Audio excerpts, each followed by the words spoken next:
गाने चल रहे हैं, क्योंकि दीदी इतनी दूर से चल कर आई हैं, बहुत अच्छा लगा हमें।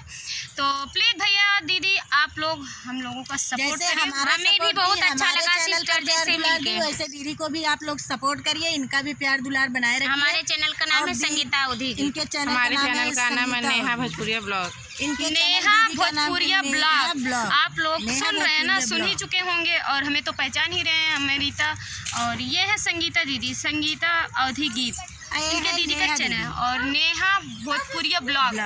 तो प्लीज़ आप लोग सर्च मार के देख लीजिएगा, और ना सर्च मारने पे आए तो देखिएगा मेरे वीडियो पे कमेंट है दीदी का, तो आप लोग जाइएगा ज़रूर देखिएगा। दीदी अच्छा अच्छा गाना गाती हैं। हमारे चैनल को आप लोग सपोर्ट प्यार दुलार दे रहे हो, वैसे इन दीदियों का भी आप लोग सपोर्ट करिए और प्यार दुलार दीजिए।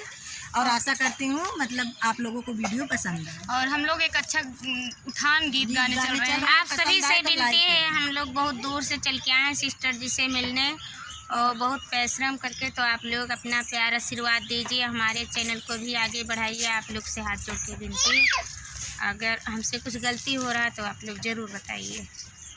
जुगनू चमके तलैया में, तलैया में लाल मेरा खेले अंगनैया में, लाल मेरा खेले अंगनैया में। जुगनू चमके तलैया में, तलैया में लाल मेरा खेले अंगनैया में, लाल मेरा खेले अंगनैया में।